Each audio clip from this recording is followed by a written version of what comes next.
Hola.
Perfecto. Bueno, pues buenos días a todas y todas otra vez. Vamos a comenzar hoy con un bloque referido pues a la problemática que vive la región y particularmente vamos a abordar tres grandes temáticas en la jornada de hoy, ¿no? Eh, Todas ellas están relacionadas de alguna forma, ¿no?, con la democracia, de manera directa en la conferencia que va a impartir la profesora Esther del Campo, a quien damos la bienvenida y voy a presentar ahora, con la seguridad ciudadana que, como pone de manifiesto las encuestas y también, bueno, sabemos por otras, digamos, por otras vías, es una de las razones que genera esa insatisfacción de la ciudadanía con la democracia, ¿no?, que estará a cargo de la profesora Lucía Dammer, que está ya acá, y también algo que mencionábamos en la jornada de ayer, ¿no?, la importancia que para la democracia tiene la esfera pública, ¿no? Una esfera pública donde sea posible una deliberación democrática, algo en lo que los medios de comunicación tienen un papel clave, pero no solo, también las redes, etcétera. Eso será el objeto de la mesa redonda de esta tarde, ¿no?, que estará a cargo de Diego Mellado, del Servicio de Comunicación, de la Dirección de Comunicación del Servicio Europeo de Acción Exterior, de Pablo Stefanoni, redactor jefe de la revista Nueva Sociedad, periodista, historiador, que ya nos acompaña. Bienvenido también, Pablo, ¿no? Y de María Martínez Bascuñán, ¿no?, que es columnista, profesora de Ciencia Política de la Universidad Autónoma de Madrid y columnista habitual en el país, ¿no? Bueno, estas son las tres actividades que tendremos hoy, todas ellas, bueno, pues con ese hilo conductor, ¿no?, y relacionadas con una de las lógicas, de las cuestiones, de las tres cuestiones. Hablábamos de la dimensión geopolítica, la dimensión en democracia y la de desarrollo económico y social, la triple transición, que estuvimos de una manera u otra abordando ayer. Una cuestión puramente también de organización. A todos nos gustará tener de recuerdo esa foto de familia del curso. Entonces, cuando termine la intervención de la profesora Esther del Campo, os vamos a pedir que nos demos un paseíto rápido, ¿no?, al Palacio arriba, ¿no?, que es donde la foto va a quedar mejor. Entonces, bueno, nos vamos para arriba en grupo, nos tomamos la foto y después ya pues el café antes de continuar con la siguiente sesión. Ya lo anuncio para que lo tengamos previsto en la programación de esta mañana. Bueno, pues la verdad es que es un gusto y un placer y un privilegio poder contar hoy con la profesora Esther del Campo. Muchas gracias, Esther, por venir este año, como el pasado, por acompañarnos en este curso. Esther del Campo es catedrática de Ciencia Política y de la Administración en la Universidad Complutense de Madrid y decana de la Facultad de Ciencias Políticas y Sociología de esa universidad, ¿no? Digamos, su titulación es la de doctora en Ciencias Políticas y Sociología, también por la Complutense, y Master of Arts en Política Comparada por la Universidad de Carolina del Norte, en su campus de Chapel Hill. Entre 2012 y 2015 fue directora del Instituto Complutense de Estudios Internacionales, del ICEI, ¿no?, un lugar donde coincidimos y que también pues, fue mi casa durante muchos años como profesor de la Universidad Complutense. Bueno, recientemente, además de sus actividades académicas, pues ha tenido un papel destacado en estas últimas elecciones, porque ha sido vocal de la Junta Electoral Central, ¿no? Hace unos minutos nos estaba comentando algunas anécdotas, ¿no? de esa jornada, desde ese observatorio tan particular. Bueno, ha publicado muchísimos trabajos sobre política comparada, sobre democratización, procesos de descentralización en América Latina, y de hecho puedo decir que es eh, una referencia en los estudios de área, en los estudios regionales en ciencia política en Latinoamérica. Muchas gracias de nuevo por estar aquí, por acompañarnos en este día. Bueno, muchísimas gracias. En primer lugar, como siempre, agradecer a la Fundación Carolina y a su director por la invitación. Para mí es un placer y además es una oportunidad de poder hablar en este recinto. La tuve el año pasado, pero la verdad es que me encantaría seguir viniendo. Siempre se lo pido, ¿eh? O sea, esto es lo que aprovecho. El tema del que vamos a hablar esta mañana tiene que ver con la democracia y el Estado de Derecho. Es un tema muy amplio, lo conversaba ayer con Pablo, decía, bueno, claro, se pueden decir muchas cosas. Yo me he hecho como un guión porque he ido seleccionando algunas de las cuestiones fundamentales. Para que os hagáis una idea de cómo lo he planteado, la primera consideración es la vinculación de la democracia y el Estado de Derecho, del Estado de Derecho y la democracia. Con un punto de partida, porque creo que en muchos de los estudios sobre democracia, sobre todo en el ámbito latinoamericano, de acuerdo que es mi especialización, y sobre calidad democrática, son estudios hechos desde, yo diría, desde una visión anglosajona. Entonces nosotros tendemos a identificar como si fueran absolutamente sinónimos Estado de Derecho y Rule of Law. Y yo creo que esto es un punto de partida interesante para que veáis que no es exactamente lo mismo. ¿De acuerdo? Mientras que el Rule of Law retiene la aceptación de un cuerpo jurídico anterior y exterior al Estado, sin embargo, la aceptación del Estado de Derecho tiene que ver fundamentalmente con la existencia de un Estado que es el que garantiza los derechos de los ciudadanos y de las ciudadanas. Y leía el otro día a un jurista español que ponía un ejemplo que creo que todos entendemos. Cuando se produce el año 1997 el fallecimiento de la princesa de Gales, de acuerdo en ese puente, en ese subterráneo, ¿no? Pues claro, el enfoque que se hizo desde los dos, diríamos, desde el cuerpo jurídico anglosajón y desde el cuerpo jurídico, diríamos, continental, era muy diferente. En el ámbito europeo lo que se decía era que había que limitar a los medios la capacidad para interferir en la esfera privada y cómo, de alguna manera, esa interferencia de los medios es la que había producido el desencadenante. Sin embargo, en el ámbito anglosajón lo que se planteaba es que tenía que haber una autolimitación de los medios. Es decir, no necesitamos más normas, sino que realmente hay una autorregulación para que efectivamente esto no se produzca. Esto me parece muy interesante porque, claro, muestra, diríamos, una visión más abierta, más flexible, donde las normas no tienen el peso que tiene el derecho romano. Recuerdo ahora a un profesor de la facultad que decía, el derecho romano es una pisonadora de verdad. Y, sin embargo, nosotros estamos acostumbrados a una mayor intervención judicial y, de hecho, lo que estamos reclamando casi siempre cuando estamos hablando de fortalecimiento del Estado de Derecho es ese intervencionismo judicial en muchas de las reglamentaciones que funcionan al interior de un Estado. Y esto es una cuestión fundamental, porque en el fondo luego al final terminamos usando uno y otro término y no sabemos muy bien cuáles son los límites y no sabemos muy bien qué es lo que estamos diciendo. Por supuesto, yo hablo de Estado de Derecho y hablo en un contexto de acuerdo de democracia.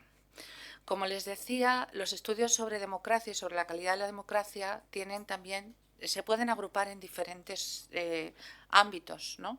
Hay un primer grupo de estudios que yo diría que la base sobre la que se fundamentan tiene que ver con esa concepción procedimental de la democracia, la poliarquía de Dahl, que todos nuestros estudiantes de ciencia política han leído obligatoriamente, por decirlo así. Y efectivamente ahí lo que se está enfatizando son los procedimientos que de alguna manera dan estabilidad al régimen político. Y en ese caso, de acuerdo, el Estado de Derecho no tiene un papel muy importante porque se van a centrar, es decir, por lo menos en sus orígenes, por decirlo así, se van a centrar sobre todo en, diríamos, en garantizar elecciones libres y competitivas, hablábamos ahora de las elecciones, o se van a centrar en que haya un espacio de liberalización y pluralismo suficientemente amplio para que haya competencia y para que haya participación electoral, ¿no? Entonces, bueno, son estudios normalmente más empíricos que lo que hacen es a través de una comparativa de indicadores en muchas ocasiones, pues ponen, diríamos, ordenan cuáles serían los países que tienen mayor o menor calidad o que tienen mayor o menor democracia. El segundo grupo de estudios es lo que llamaríamos enfoques más normativos, donde se van a privilegiar sobre todo dimensiones sustantivas de la democracia, con donde se va a dar menos, diríamos, prioridad a cuestiones empíricas o a cuestiones de datos. Y ahí las discusiones suelen ser discusiones teóricas, que tienen que ver fundamentalmente pues, con algunos elementos fundamentales para que haya una democracia, se pase de una democracia liberal representativa a una democracia participativa. Por poner dos ejemplos que yo creo que todos entendemos, pues en el caso de Habermas, ¿no?, cuando plantea la argumentación moral como uno de los elementos, ¿de acuerdo?, o la universalidad de la norma como uno de los elementos para poder hablar de democracia.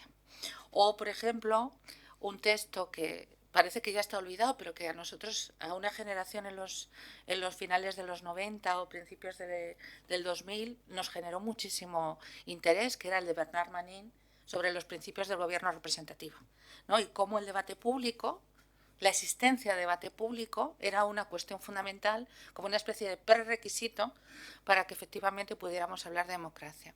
Pero fíjense, normalmente estos trabajos son enfoques muy normativos, muy sustantivos, que tienen muchísima, diríamos, profundidad teórica, pero que luego la aplicación, en el sentido de cómo de ahí podemos establecer algún tipo de indicadores, es más complicado. Entonces, no es tan, diríamos, ha sido enfoques que han tenido menor predicamento, vamos a decirlo así, en la ciencia política empírica. Y luego estaría el tercer grupo, donde yo creo que nos podríamos ubicar casi todos los que estamos en esta sala, que es un grupo que intenta combinar esa visión más sustantiva, porque efectivamente partimos de una definición de democracia, ¿de acuerdo?, con algunos, diríamos, intentos de medición, porque claro, estamos discutiendo, pero no hemos construido dimensiones, no hemos construido indicadores, o sea, no hemos operativizado, por decirlo así, esos elementos básicos de la democracia. Y ahí es donde entra el Estado de Derecho con mucha fuerza. Es decir, ahí es donde realmente nos vamos a dar cuenta que el primer cambio sustantivo es que qué plantea Guillermo O'Donnell o qué plantea Leonardo Morlino cuando empiezan a hablar de calidad de las democracias. Pues lo que están planteando es que a esos, diríamos, elementos más procedimentales hay que sumarle el Estado de Derecho. Y por eso os ponía esta tabla, que no sé si se ve muy bien, luego le diré a Andrea que os la facilite, o sea, porque no es una presentación en sí mismo, sino una tabla un poco que va recogiendo los principales elementos y cambios en este tercer grupo de autores. Entonces, fijaros que lo que se plantea fundamentalmente es que los estados tienen que tener un marco jurídico que garantice un sistema de derechos, es decir, unas reglas de juego, por decirlo así, un marco legal que limite la acción del gobierno, el control político del gobierno, ¿de acuerdo?, y con unas instituciones que tengan como objeto la representación, la participación y el control del poder político. Si lo veis, ahí realmente en los enfoques procedimentales no hay control del poder político en los primeros, ¿de acuerdo? Entonces, bueno, os cito varios, muchos de ellos son cientistas políticos estadounidenses, ¿de acuerdo?, aunque de origen en algunos casos latinoamericano, como Aníbal Pérez Liñán, pero fijaros que los indicadores fundamentalmente van en el ámbito de la participación, de la competencia, de los derechos civiles, que son sobre todo los indicadores que habían ido surgiendo en esa primera visión procedimental de Dahl y que luego además van a cuajar en las primeras encuestas, por decirlo así, ¿no?, en los primeros datos que nosotros vamos a tener, y el más claro sería el de Freedom House, ¿no?, que es una especie de punto de partida con todas las limitaciones, porque yo creo que todos tenemos que reconocer las limitaciones que tiene esa base de datos, pero es ahí donde no diríamos de la que partimos para todo el tema de derechos civiles, derechos políticos, libertades civiles. Por el contrario, en la segunda parte lo que tenéis son enfoques procedimentales con control político, y os cito ahí a un autor español, lo digo un poco para que veáis que también aquí hemos trabajado, que es Vargas Machuca, y entonces ahí se plantea, en la siguiente vais a ver que aparece Morlino, pero para que veáis un poco qué es lo que plantea, y fijaros que en el Estado de Derecho lo distingue. Lo digo que esto es interesante, lo distingue de accountability, de rendición de cuentas. Y es interesante porque, sin embargo, en el caso de O'Donnell, el Estado de Derecho y la accountability aparecen todos ahí como en una amalgama, ¿de acuerdo? Y eso es una de las cuestiones fundamentales. Entonces, el Estado de Derecho lo define Vargas Machuca ya en el 2013 como el imperio de la ley, como el Estado de Derecho es la división y control y equilibrio de poderes, ¿vale? Esa sería un poco la definición que da. Si, a ver, bueno, me he comido una, creo. Esta. Fijaros que Livain y Molina encajaría también dentro de esa mezcla, ¿no? De ese grupo, diríamos, tercero abundante, donde hay una parte procedimental, pero también hay un intento, de acuerdo, de hablar de Estado de Derecho, y ahí también, sin embargo, se resume el Estado de Derecho a la accountability, es decir, sigue la línea de O'Donnell, ¿de acuerdo?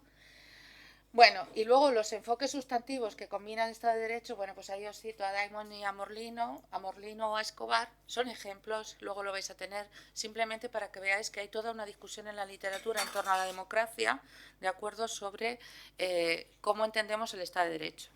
Fijaros, y quizás para resumir este punto, esta primera parte, quiero citar a O'Donnell, que dice que la democracia no es tan solo un régimen político democrático, sino también un modo particular de relación entre el Estado y los ciudadanos. Fijaros que O'Donnell está planteando realmente desde esa visión de Estado de Derecho, no desde la visión de rule of law, ¿de acuerdo? Dice, y entre los propios ciudadanos, bajo un tipo de Estado de Derecho que junto con la ciudadanía política sostiene la ciudadanía civil y una red completa de rendición de cuentas. Es decir, el Estado de Derecho viene a plantear, por decirlo así, la garantía de los derechos ciudadanos, la ciudadanía política, las relaciones entre los distintos miembros de una comunidad, de acuerdo, de una comunidad política, la ciudadanía social, la ciudadanía civil, y luego todos los mecanismos de control político entre las diferentes instituciones y aparatos del Estado, que serían todos los mecanismos de rendición de cuentas que nosotros tenemos.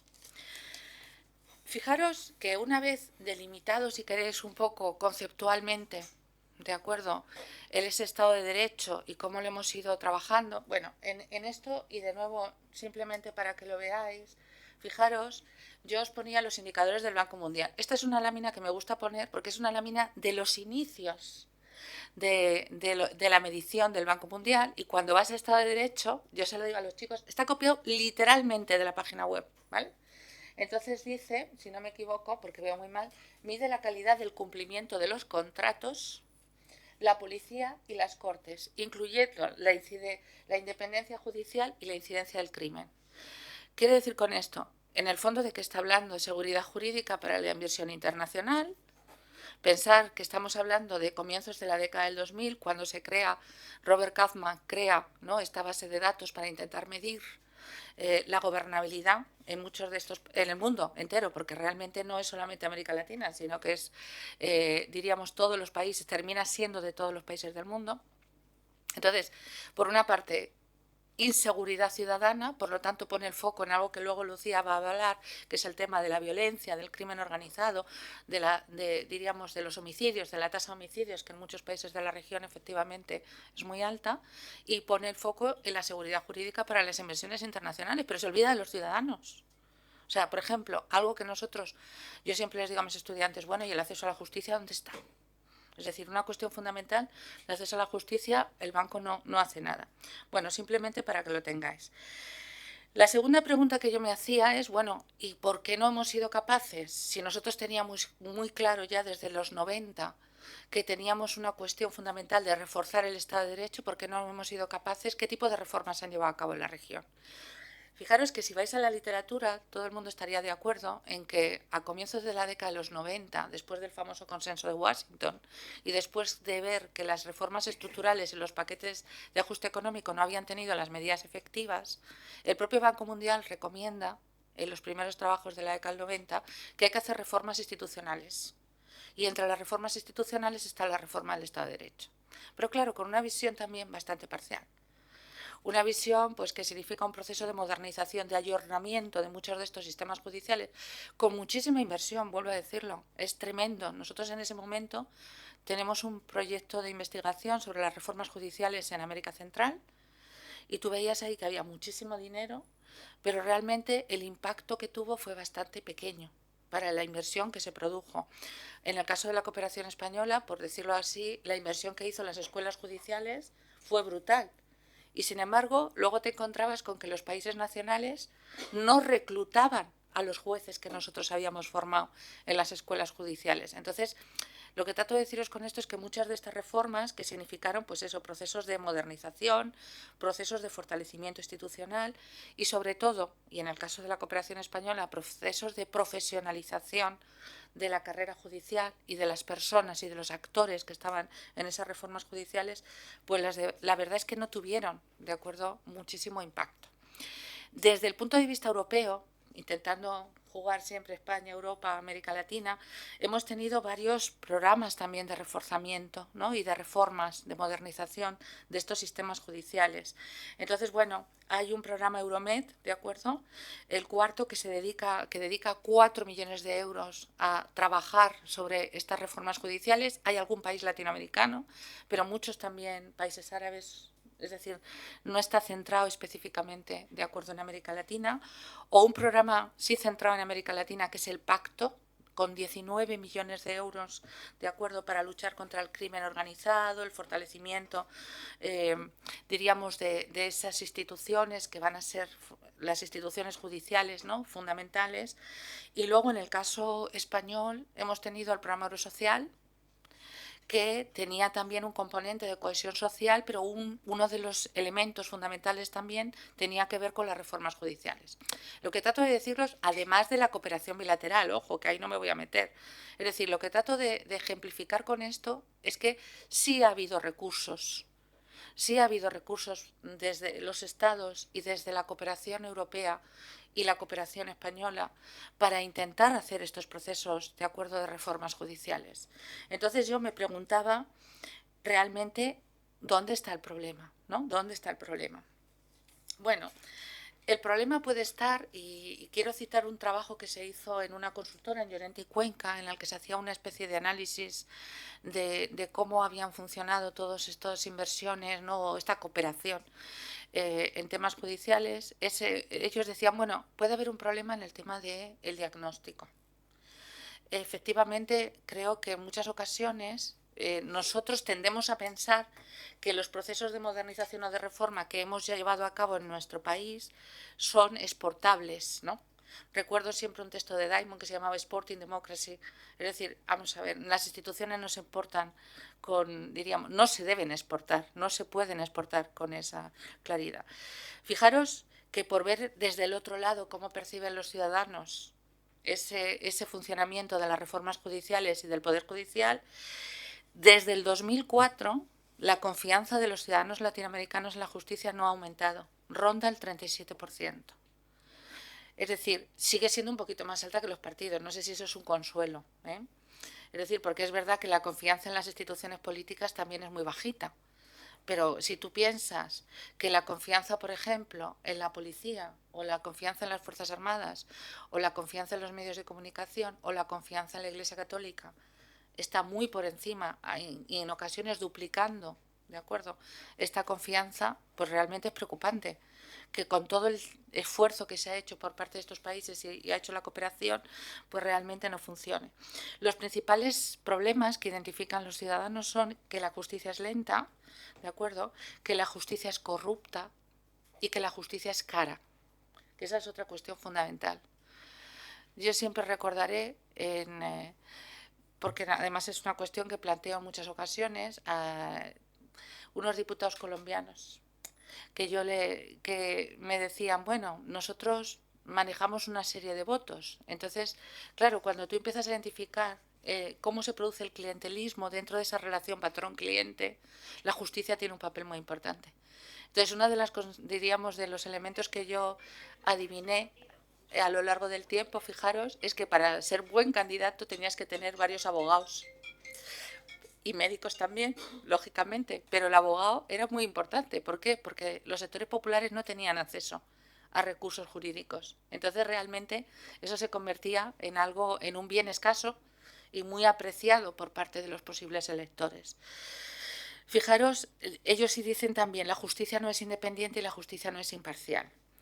En una encuesta realizada a los sectores urbanos pobres en Chile, y estamos hablando de un país que en teoría no tendría los mismos problemas que otros países de la región, ¿de acuerdo?, el 63,5%, es decir, 2/3 partes, dicen que los jueces, ¿de acuerdo?, se comportan de manera diferente entre los ricos y los pobres. Es decir, que están ahí para garantizar los derechos de los ricos, pero que no están realmente salvaguardando los derechos de los pobres. ¿De acuerdo?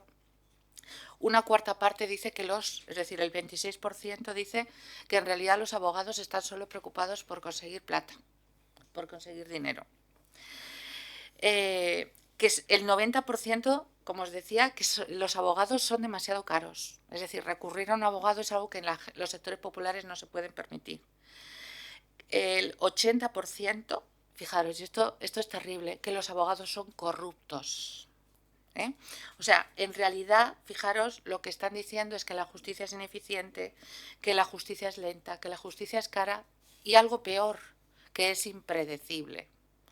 Y digo que es algo peor porque en el fondo realmente lo que el ciudadano o la ciudadana debe esperar de la justicia es que de alguna manera, sin distinción, por decirlo así, de su condición, pues la justicia sea la misma para todos, ¿no? Que las normas de alguna manera funcionen para todos. Y en este sentido, fijaros, y luego, si a esto le sumamos en muchas ocasiones la, diríamos, sobreutilización, es decir, fijaros, los casos que entran prácticamente, o sea, los casos resueltos cuadriplican a los casos que ingresan en el sistema judicial en muchos de estos países. No. Es decir, se denuncian no sé cuántos casos y solamente se resuelven. Eso es. Es decir, los casos que se presentan, ¿de acuerdo? No son resueltos nada más que en una cuarta parte. Eso es lo que quería decir, ¿no? En una cuarta parte. Entonces, bueno, como os decía, aquí yo creo que tenemos como dos caras de una misma moneda, ¿no?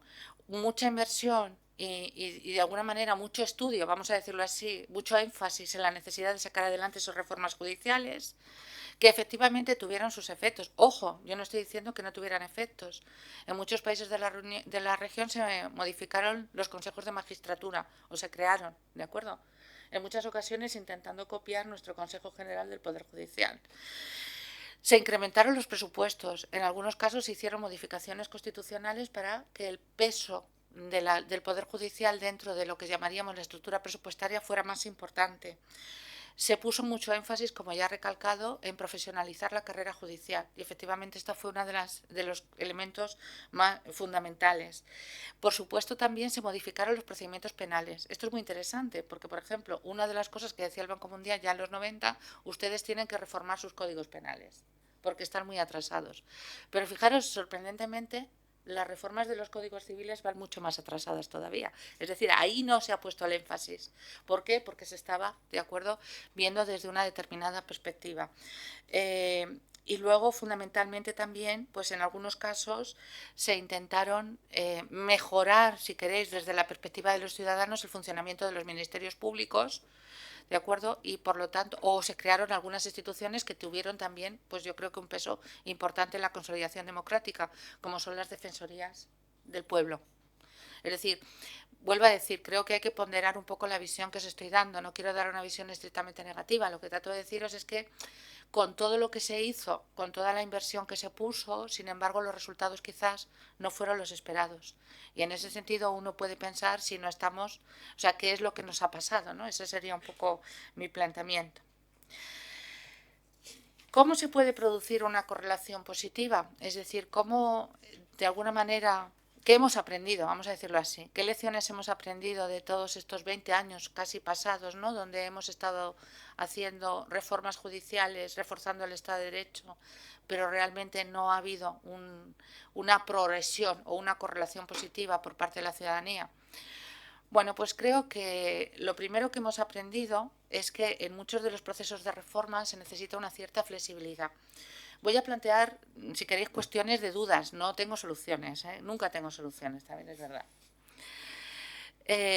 Fijaros que el tema es, ¿deberíamos haber seleccionado otros ámbitos de la reforma judicial para que el fortalecimiento del Estado de Derecho se hubiera producido de manera más directa? Pues quizás sí. Es decir, creo que las reformas debieron ser más flexibles. Fijaros que las reformas de los 90 en muchas ocasiones se hacían incluso sin contar con los estados de acuerdo donde se estaba haciendo la cooperación. Y el ejemplo que os daba antes de la Escuela Judicial de Sucre es un ejemplo claro. Tú formabas a los jueces y luego el gobierno boliviano no los reclutaba. Entonces tú los estabas echando un montón de dinero y de formación a la basura. Entonces yo creo que esa era una cuestión fundamental. Por lo tanto, contar con aquellos que efectivamente son los que tienen identificado mejor y han hecho mejor el diagnóstico de cuáles son los problemas, a mí me parece fundamental. Y que además sea una reforma que se vaya ajustando un poco a los tiempos. Es decir, los contextos son distintos. Yo no pretendo con esto, fijaros, en la década de los 80 estábamos en los procesos de transición a democracia. A partir de la década de los 90 estamos en procesos de consolidación, de institucionalización. Por lo tanto, las reformas que tú puedes de alguna manera acompañar, porque no vas a poder determinar, sino acompañar, van a ser muy distintas en los diferentes contextos económicos, sociales y políticos. ¿De acuerdo? El tema del enfoque de la... Bueno, hay una cuestión, y me parece en el tema de las reformas, que no lo tengo tan claro y tiene que ver con el enfoque de la reforma. Fijaros que las primeras reformas judiciales que se hicieron para profundizar ese Estado de Derecho se hicieron con un componente muy mecanicista. Yo profesionalizo, hago carrera judicial y luego tengo jueces que están muy bien formados y que van a ser más independientes. Pero resulta que, claro, esos jueces están inmersos, ¿de acuerdo?, en una estructura política que en muchas ocasiones es clientelar, es corrupta. Es decir, donde es difícil acceder a ese sistema judicial. Tú tienes que acompañar esas reformas en ocasiones de otra serie de reformas paralelas. Entonces, lo que parece cierto con el tiempo es que tenemos que darle un enfoque sistémico. Pero aquí vuelvo a decir que tengo mis dudas, yo os planteo todas mis dudas. Esto es una gran paradoja que nos hemos planteado siempre cuando hablábamos de procesos de reforma. ¿Qué hacemos? ¿Una reforma del Estado en su conjunto? Porque claro, tenemos que atajar problemas en diferentes ámbitos. ¿O hacemos una reforma de enclave? Seleccionamos puntos neurálgicos del Estado, en el caso judicial, y de alguna manera nos volcamos, ¿no?, en ese proceso de modernización y reforma. Pues la primera es muy difícil y la segunda no va a tener los resultados esperados. Es decir, casi os llevo diríamos, a un pesimismo sobre cómo llevar estas reformas, pero es cierto. Es decir, las reformas que se intentaron con una visión más holística, más sistémica, no fueron capaces no tuvieron el apoyo político, porque este es un elemento fundamental. Si tú pretendes cambiar un Estado, necesitas un apoyo político muy fuerte, una suma, una conjugación de fuerzas políticas muy importante. Ahora, si tú pretendes hacer una reforma de enclave, al final lo que vas a hacer es modernizar pequeñas islas dentro del Estado que se van a quedar inconexas. Y entonces ahí realmente el impacto que vas a tener sobre ese proceso de democratización y de institucionalización es muy reducido. No tengo soluciones, sí que creo que tiene que tener un abordaje sistémico. Es decir, tú no puedes plantear efectivamente una reforma judicial sin darte cuenta que tienes un sistema, ¿de acuerdo?, donde la corrupción es un problema, o que tienes una estructura política muy clientelar. Entonces eso efectivamente termina afectando también al sistema judicial. Por supuesto, se necesitan presupuestos. Es decir, yo creo que esta es una cuestión fundamental. Fijaros, a mí me preocupa extraordinariamente, y supongo que luego lo vais a ver también con Lucía, la deriva que está teniendo la región en esta, diríamos, aceptación del Estado de Derecho. Ahora el modelo parece ser Bukele y El Salvador, ¿no? Claro, cuando tú ves a Xiomara Castro que está diciendo, bueno, vamos a ver, porque parece que está teniendo efectividad las reformas, entonces tú te das cuenta que lo que se está haciendo, o sea, lo que está corriendo por la región es una especie de autolimitación de los derechos de los ciudadanos y de las ciudadanas para intentar garantizar la seguridad. Y ahí es donde se está volcando el presupuesto. Ojo, sí hay dinero, pero ¿qué vamos a hacer? ¿Cárceles, macrocentros penitenciarios para meter a todo el mundo en la cárcel? En prisión preventiva, efectivamente, porque esa es una de la lentitud de la resolución de los casos. O sea, fijaros, claro, esto es un problema muy grave. O sea, tenemos presupuestos, pero quizás los estamos enfocando más. Porque una cosa que también te dicen en este tipo de estudios, y yo creo que también es importante, es que tampoco pretendamos, a través de las reformas judiciales, acabar con la desigualdad en América Latina. Yo creo que esta es otra cosa que tenemos que ser plenamente conscientes.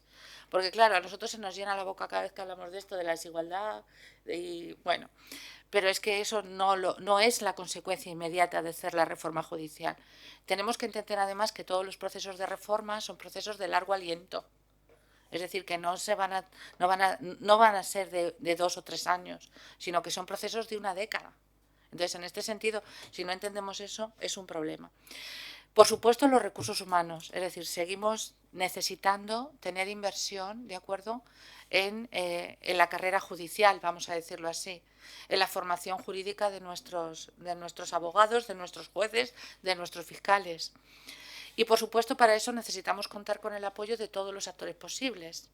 Fijaros que una de las cosas también que uno advierte, ¿no?, en este funcionamiento y cómo la cooperación y las reformas se han producido, es como si fueran a veces reformas bicéfalas.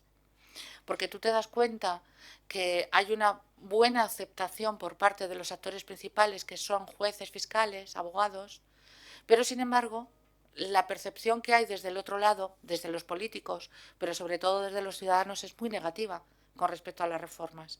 Entonces, por eso digo, cuando tú te planteas este tipo de reformas, tienes que contar con todos los actores que forman parte, no solamente como actores principales, sino todos aquellos que están involucrados, pero además lo tienes que explicar bien, porque si no el ciudadano lo que va a intentar o lo que va a entender es que al final es una especie de reforma interna entre los mismos para defender posiciones corporativas de jueces y fiscales, ¿de acuerdo? Entonces yo creo que esa es la fundamental.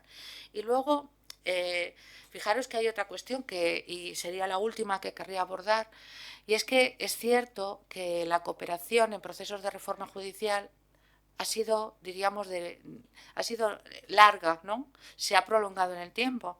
Es decir, que nunca ha dejado de estar ahí, siempre vinculada a fortalecimiento institucional.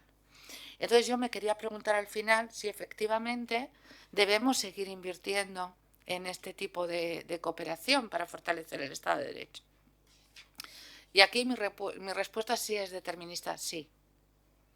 Es decir, creo que la única manera de solventar esta correlación negativa que se está produciendo es más inversión por parte de la cooperación internacional en el fortalecimiento del Estado de Derecho. ¿Por qué? Pues porque en muchas ocasiones yo diría que ha habido una cierta perspectiva movimentista. Volvemos a lo mismo, en la cooperación internacional, que está muy bien, ¿eh? Es decir, una perspectiva desde abajo, una perspectiva de los actores. Pero creo que las instituciones, en el fondo, si no se fortalecen las instituciones, y las instituciones judiciales son una parte muy importante de esas democracias, pues entonces no vamos a tener democracia. Y para mí eso es fundamental.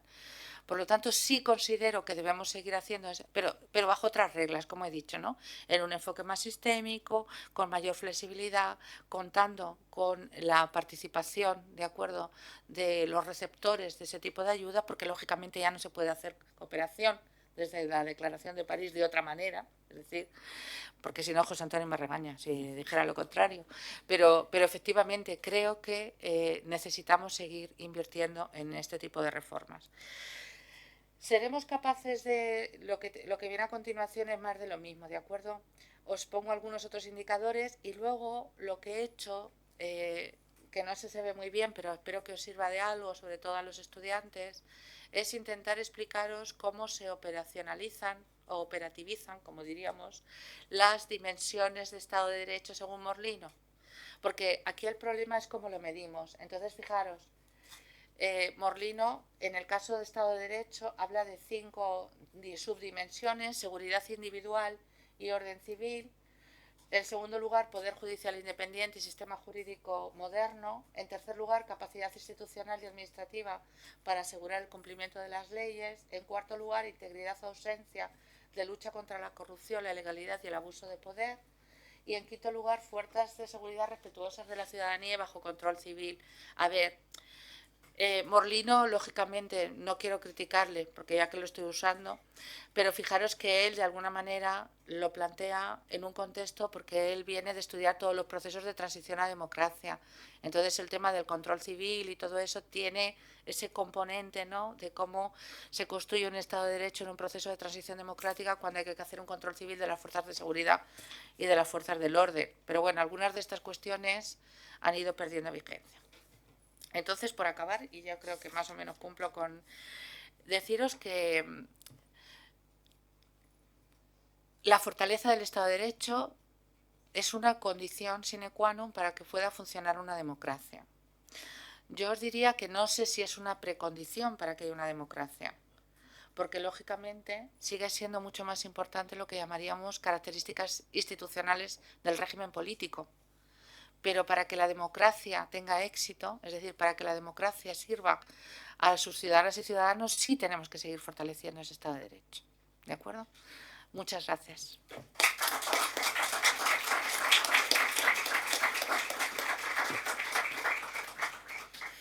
Muchas gracias, Esther.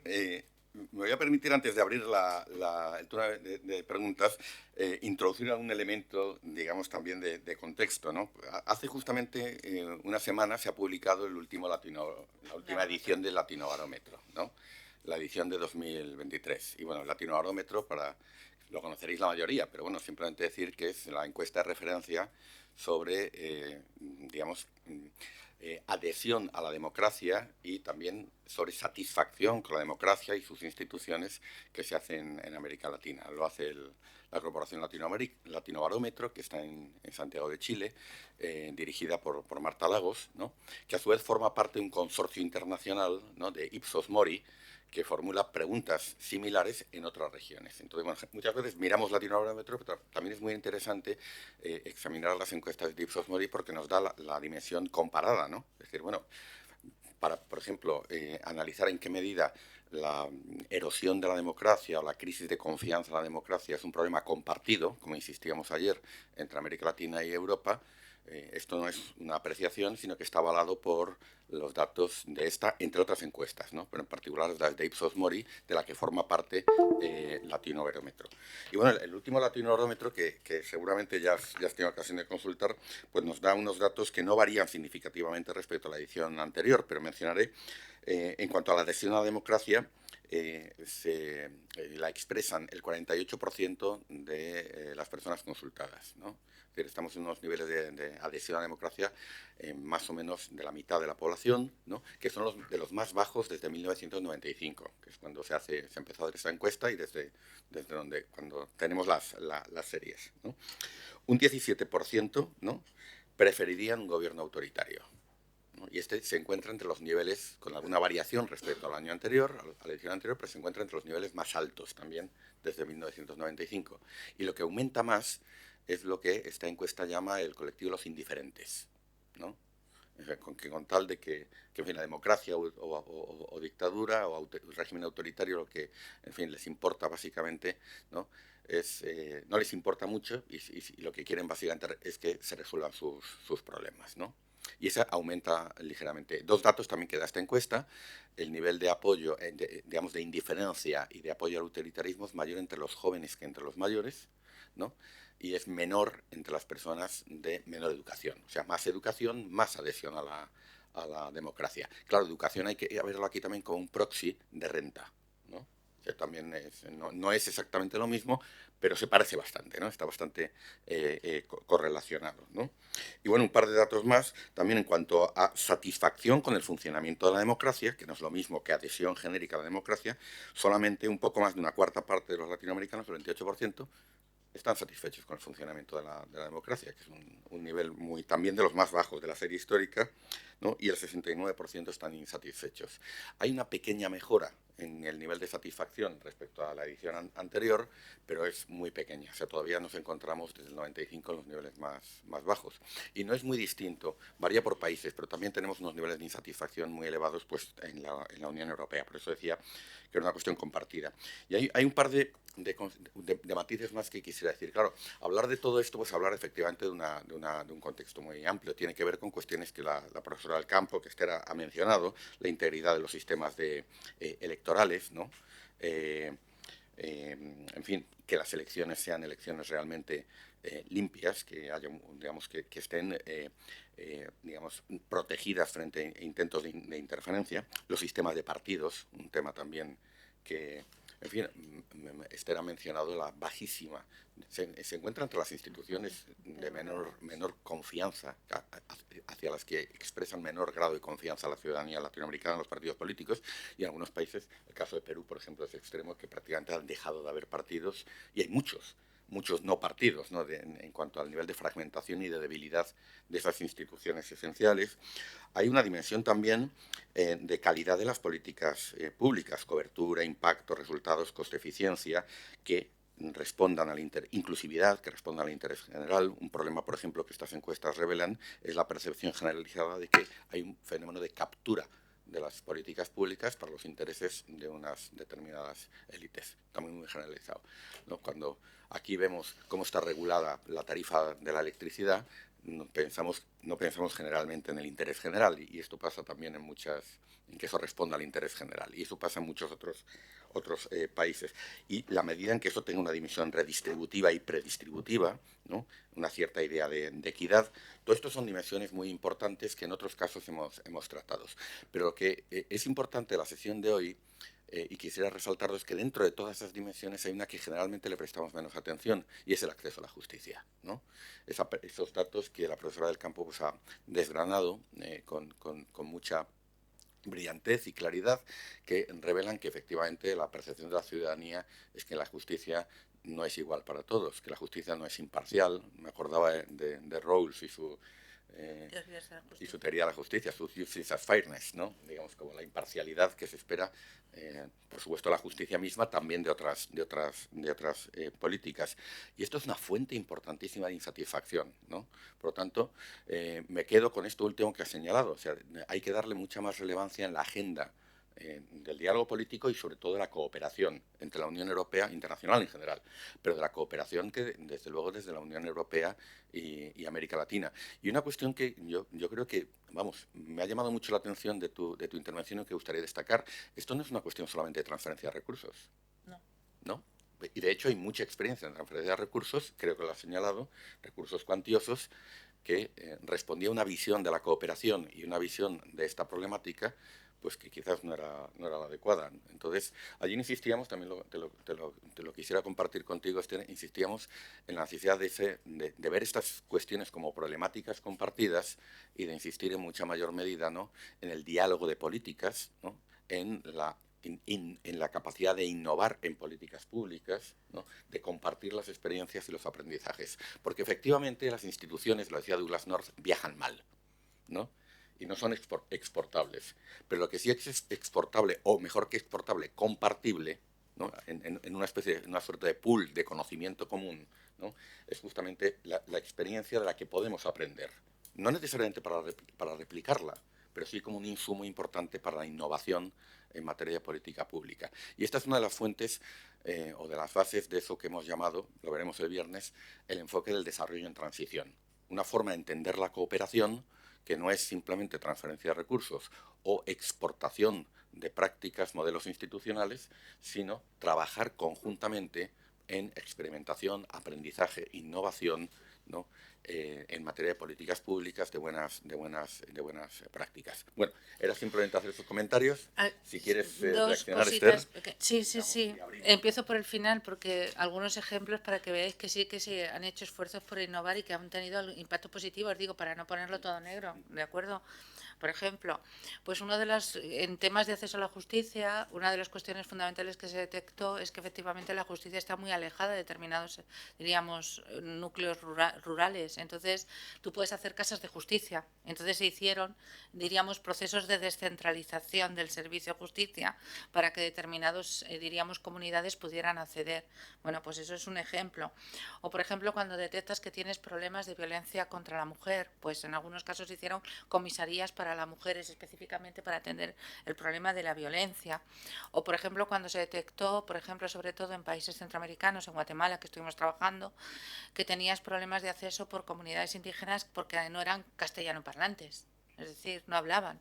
Entonces era un problema. Entonces poner traductores, por decirlo así, o casi llamaríamos puestos volantes de justicia que de alguna manera recorrían las comunidades y que tú les podías facilitar recursos lingüísticos para poder que pudieran de alguna manera defender sus presupuestos, pues es fundamental, porque claro, si no, no estás facilitando el acceso a la justicia. Es decir, sí se han hecho cosas innovadoras y han tenido impactos positivos. Pero claro, en un contexto, ¿de acuerdo? Porque fijaros que el problema, estos datos que decía José Antonio, que son verdad, aquí lo chocante es que ha habido ciertas fluctuaciones a lo largo del tiempo. Porque fijaros que en la encuesta de Latinobarómetro empieza, yo creo que es en el año 95, y realmente lo que vemos es que en el periodo, por ejemplo, donde tenemos esa década de crecimiento económico, los datos de democracia mejoran.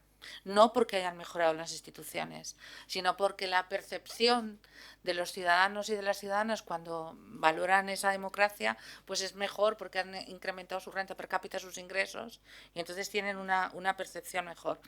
Cuando volvemos, de acuerdo, a una situación económica más difícil, y además no tenemos que olvidar efecto post-pandemia, que yo creo que esto es muy importante, y donde se ha mostrado una cierta incapacidad de los servicios públicos para atender las necesidades de los ciudadanos, con muchas diferencias regionales y entre países, pues entonces yo creo que ahí efectivamente volvemos a tener una mayor insatisfacción con la democracia.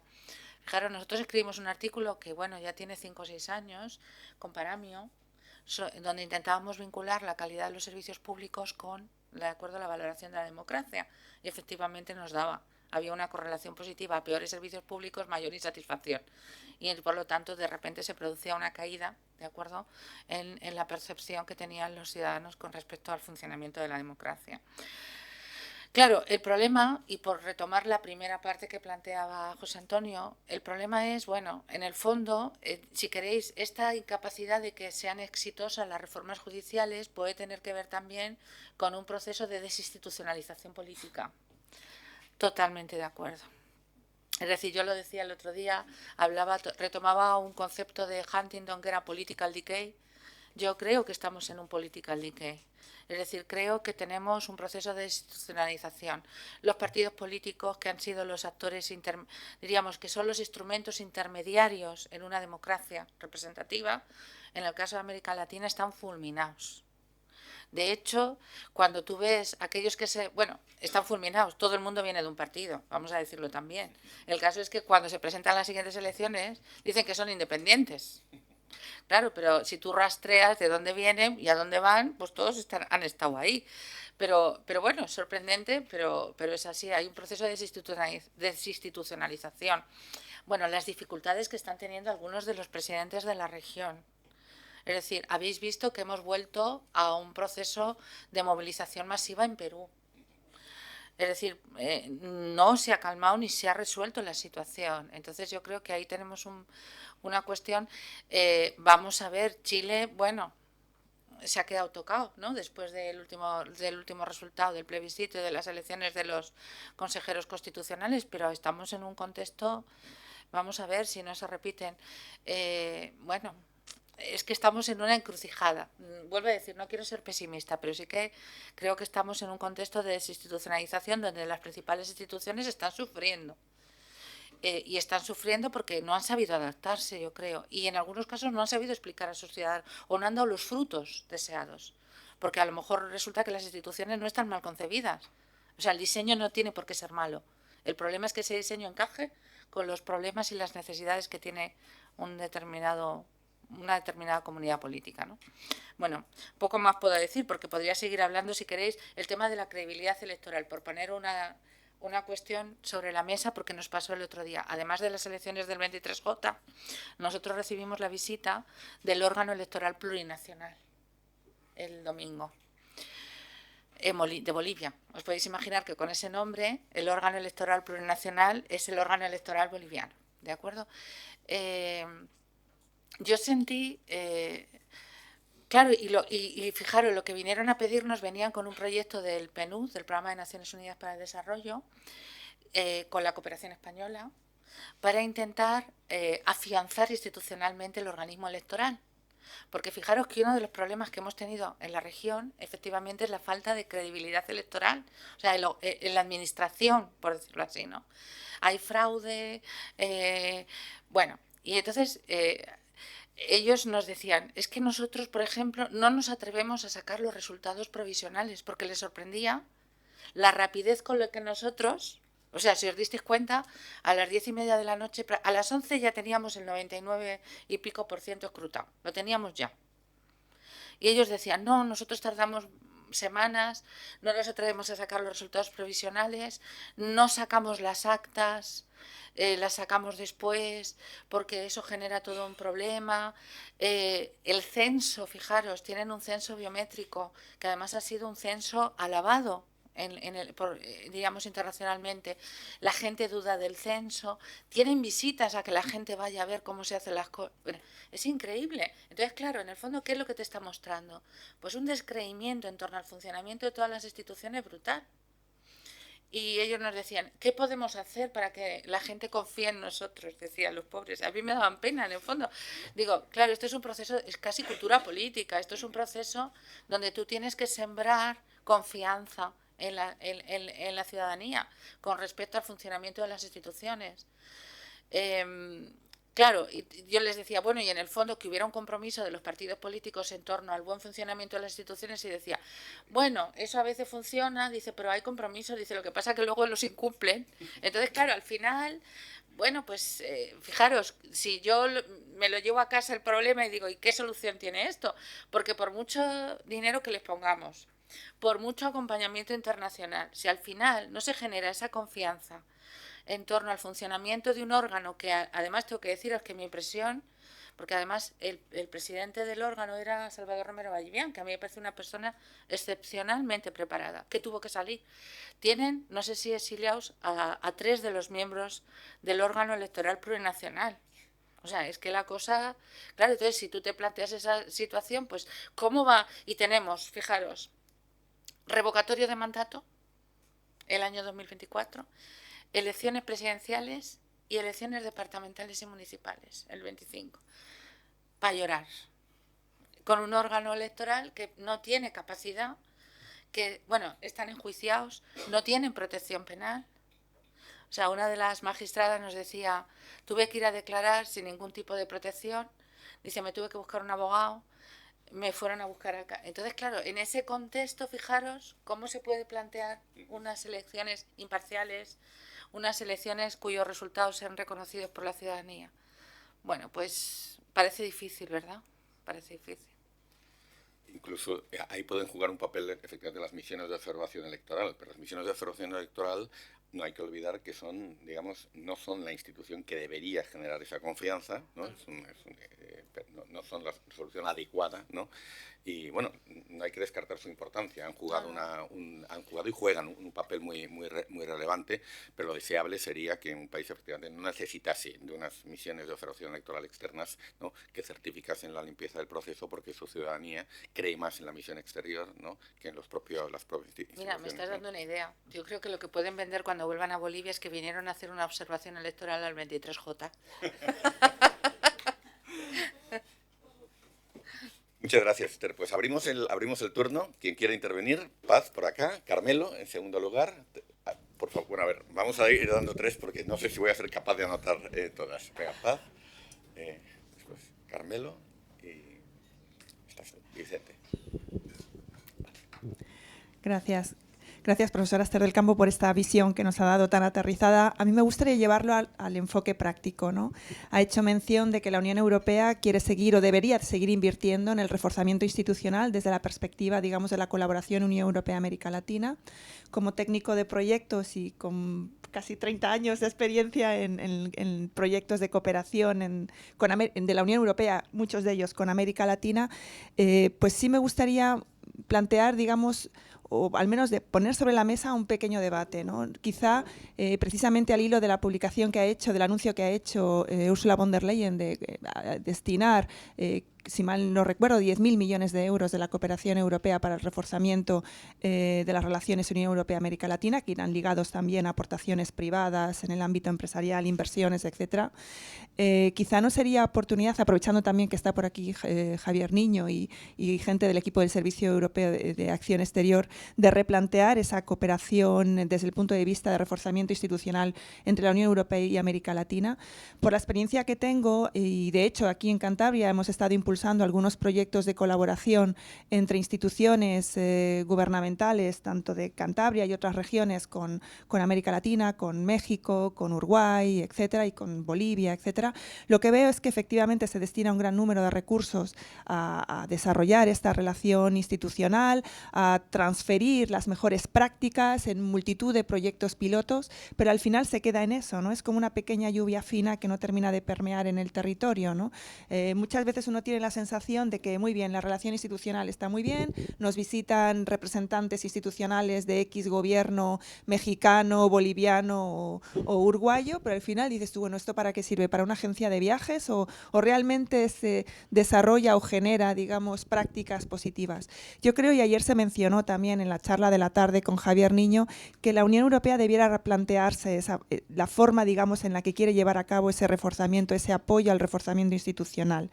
Yo creo que aquí es fundamental incidir en la parte formativa de las futuras élites, digamos, decisorias latinoamericanas, a través de programas educativos, un Erasmus Global que ya existe, Erasmus Mundus, etcétera. Yo creo que sería importante empezar por ese lado, ¿no? Y también sería importante llevar a cabo una armonización de los proyectos de la cooperación, tanto a nivel europeo con los países que integran la Unión Europea. Al final, los países latinoamericanos están recibiendo apoyo económico de un gran número de instituciones a nivel internacional. Tienen proyectos de la cooperación con USAID, tienen proyectos del PNUD, del Banco Mundial, del Banco Interamericano. Llega también la Unión Europea con, digamos, con la DG INPA a fomentar actuaciones o a reforzar todo este tema, el entramado institucional. Llegan también la cooperación de los distintos países europeos, España, la cooperación alemana, y cada uno potencia distintos tipos de proyectos, ¿no? Y a veces siento que falta una coordinación, por lo menos del lado europeo, ¿no? Y bueno, porque si no lo que estamos creando del otro lado es, bueno, pues dame más dinero que ya veré yo pues en qué lo gasto, ¿no? Y al final no terminas de ver proyectos, no terminas de ver políticas públicas transformadas, etcétera, ¿no? Es mi impresión, ¿eh? O sea, gracias.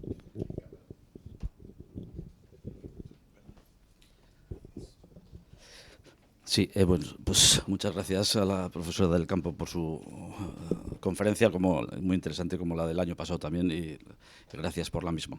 Yo lo único es que, entroncando un poco con la sesión de ayer, y como catedrática de ciencia política, no sé si habrá estado muy pendiente, pues, precisamente por ser miembro de la Junta Electoral de lo que fue la cumbre del 17 y 18, seguro que sí. Ver un poco su análisis en relación con esto que usted nos habla, ¿no? del avance de calidad de democracia, de Estado de Derecho y también de justicia, ¿no? Vimos en la cumbre, pues, Unión Europea, América Latina, vale. Transferencia de conceptos en relación con la transformación digital, con el cambio climático, con las emergencias sanitarias, pero igual vimos poco de esa cuestión que usted nos habla, ¿no? No sé, yo pido su opinión, ¿no? Porque si Europa puede también exportar algo, ¿no? Es precisamente Estado de Derecho, quizá, o democracia, justicia, quizá todo en ámbitos pues un tanto perfectibles o imperfectos, ¿no? Pero en ese sentido yo no sé cómo analiza usted la declaración final de esos días de trabajo. Ayer hablábamos un poco de que las claves estuvieron quizá se fue un poco insatisfactorio con lo de Ucrania, que hubo que trabajarlo y pelearlo mucho, o que hubo otras claves, ¿no? La transferencia de los 47.000 millones de euros pues, para el fondo comercial y todas esas cuestiones, pero igual nos quedamos un poco cortos en el estímulo democrático, en el estímulo de fortalecimiento de Estado de Derecho, igual, ¿eh? Lo pienso, pido simplemente su opinión en ese sentido. Muchas gracias. Buenos días. Bueno, primeramente felicidades porque me ha parecido fantástico. Yo vivo en Honduras, con lo cual vivo de alguna manera un poco lo que usted está comentando desde una burbuja que es diferente y tal, ¿no? Pero a mí, bueno, lo que me ha dicho me ha parecido interesantísimo, pero sobre todo quería hacerle una pregunta o una reflexión. La primera parte de la pregunta era exactamente lo que ha comentado la doctora Nieto, Paz, en el sentido de efectivamente la Unión, o sea, creo que lo que está haciendo en general la Unión Europea es muy correcto a nivel de los proyectos o intentar buscar precisamente temas de reforma del sistema judicial, diálogo político, etcétera. Pero el tema también de las percepciones desde el otro lado, de los que estamos allí, de los que viven allí en el día a día, que eso creo que es un tema que muchas veces no nos damos cuenta. Se habla mucho del sistema judicial, pero el sistema judicial va entroncado con todo el tema de sistemas, probablemente lo hablará la doctora Lamer, de sistemas penitenciarios, de sistemas policiales, todo va entroncado. El otro día salió una estadística en el caso concreto de Honduras que un 25% de la policía directamente cada año ya no va a trabajar. ¿Por qué? Porque migra ilegal o desaparece, solamente por amenazas, por tal. Es decir, hablamos de cada 100 policías, 25 no existen. Ahí están sacando los sistemas, la gente tiene una percepción, sí, de pobreza, pero la gente de la calle lo que tiene es una percepción de inseguridad. Se van por inseguridad. Y eso pasa en Honduras, como pasa también en México, como pasa en prácticamente todos los países de América Latina. Entonces, aquí estamos hablando de temas a largo plazo. A largo plazo, efectivamente, temas a largo plazo que son fundamentales. Yo creo que, por ejemplo, el diálogo político que está haciendo la Unión Europea es fundamental, como decía Paz, para poder formar a toda esa clase política que en el fondo, como muy bien dice la doctora del Campo, en el fondo son los mismos de siempre, van dando vueltas y son la democracia 2.0, cambian de nombre de partido, pero son los mismos. La pregunta es, y un poco es, a corto plazo, sobre todo porque uno ve cuando ellos piden préstamos para infraestructuras, para obras, para temas, lamentablemente, donde puede haber más corrupción. ¿Cómo logramos a esas clases políticas inestables, que van cambiando, casi semidemocráticas, buscar soluciones a corto plazo que puedan de alguna manera minimizar el problema? Porque el gran problema que hay, honestamente, bueno, en mi opinión, es la inseguridad. O sea, la inseguridad jurídica a ellos les afecta muchísimo, pero les afecta el hecho de que tú vas a la calle, abres un negocio y te están amenazando unas maras. Pero da igual que sean unas maras, da igual que sea un cártel, da igual, en cada país cambia de nombre. Un poco esa es la a corto plazo. Gracias.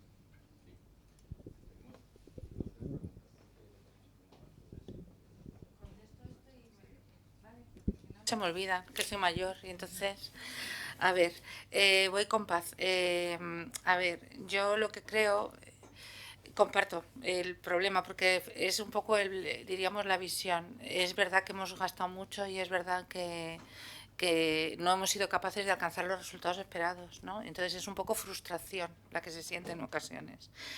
¿Qué se puede hacer? Bueno, pues entonces comparto el tema de la formación, pero yo también como profesora, anda que no hemos formado élites latinoamericanas a lo largo de estos años en temas de administración pública, fijaros, muchísimas, muchísimas. De hecho, tengo que deciros que ahora mismo un 60-70% de los másters en temas de administración pública son estudiantes que vienen de la región. Por lo tanto, ojo, tampoco sirve, porque luego el problema es que llegas allí y tenemos que pensar que nos pasa a nosotros mismos. O sea, cuando tú entras en una institución, en una organización, pretendes reformarla. A los 10 años te das cuenta que no, que la organización te ha reformado a ti. Es decir, que te has acomodado un poco a la cultura organizativa y que es muy difícil sacar adelante ciertas reformas. Por mucho que uno viene con muy buenas intenciones, es difícil.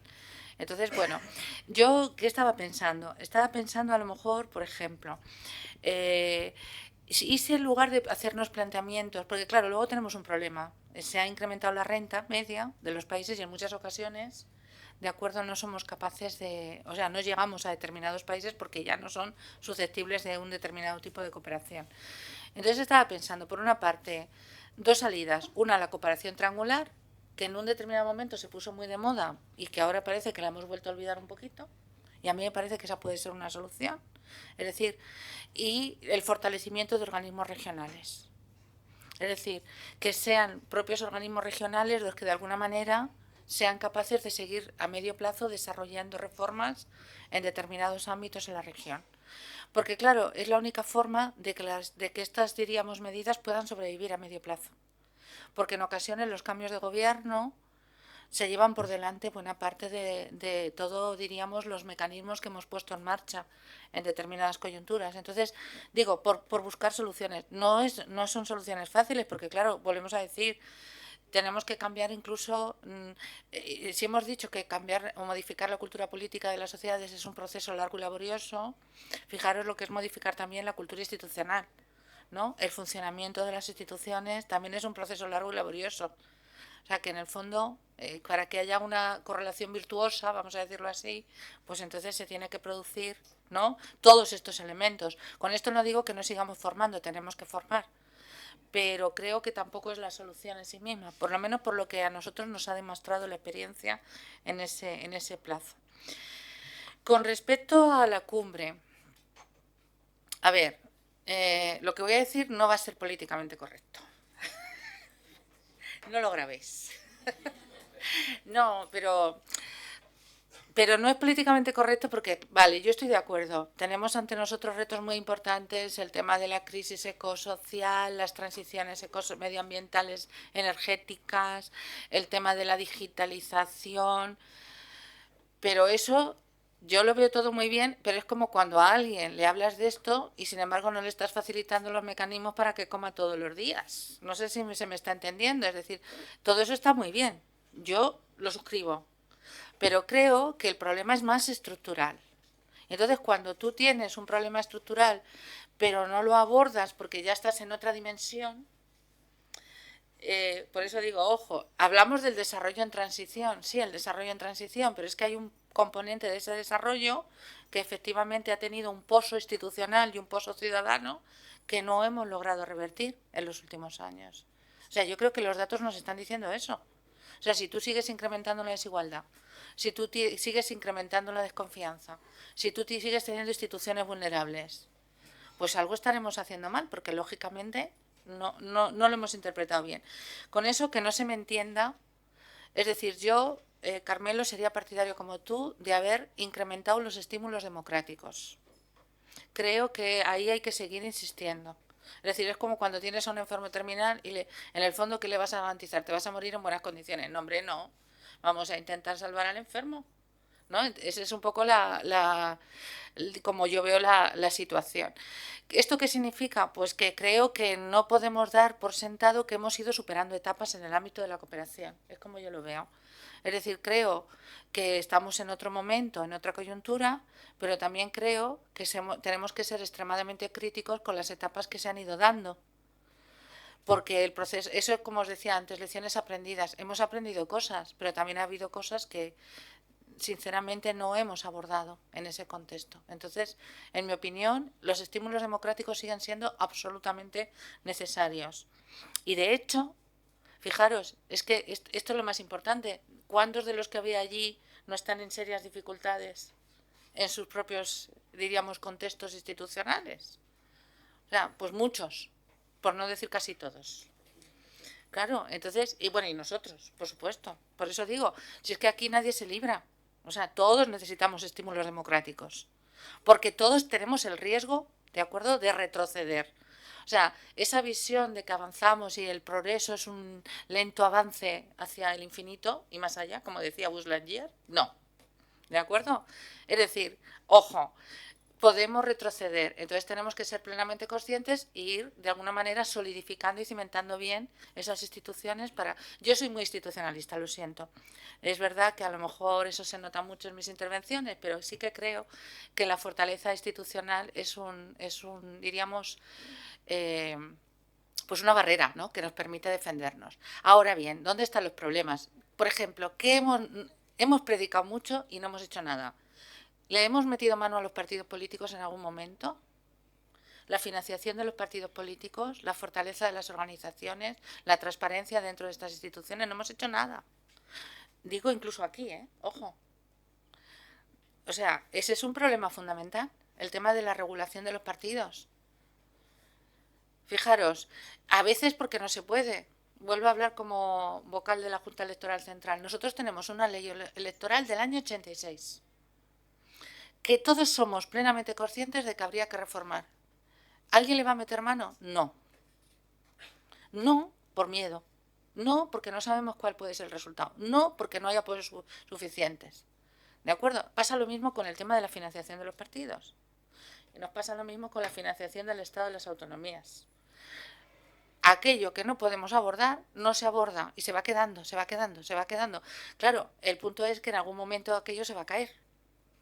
Y se puede caer, porque no tenemos esa capacidad. Entonces, creo que efectivamente hay que hacer ese tipo de reformas institucionales.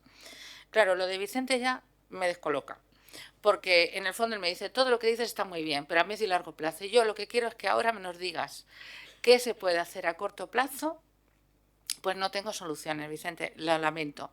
Fijaros, cuando te estaba escuchando, yo recuerdo que en estos viajes a la región, en muchas ocasiones para hacer cooperación, recuerdo que coincidí con varias personas que iban a formación de Policía Nacional Civil, ¿de acuerdo? Y habían tenido, y recuerdo luego una tesis doctoral que se hizo de un trabajador del Banco Interamericano de Desarrollo que comparaba el éxito de las reformas que se hicieron en Honduras y en Nicaragua. Y decía, hemos metido el mismo dinero, mucho. Sin embargo, en Honduras parece que la cosa no prospera. No estamos hablando ahora de la situación política en Nicaragua, estamos hablando incluso de la percepción que tenía la ciudadanía sobre esa Policía Nacional Civil. Y era mucho más positiva en Nicaragua. Y entonces, la explicación que le encontraba, y que puede ser una explicación para que veáis un poco esa dimensión social, es que en el caso nicaragüense se había construido sobre la disolución de grupos, de acuerdo, militares que tenían fuertes anclajes sociales y se creó una especie de policía comunitaria. Entonces, la ciudadanía entendía que esa policía comunitaria no era ajena. O sea, no era que venían otros a ocupar ese espacio para reprimirnos, sino que eran personas que habían salido de esa comunidad y se habían convertido en policía comunitaria. Entonces, claro, pero eso tampoco es una solución a corto plazo, no nos sirve, Vicente, es decir, porque estaría bien fortalecer esos tipos de vínculos comunitarios con esas instituciones que además son las encargadas de salvaguardar el orden público.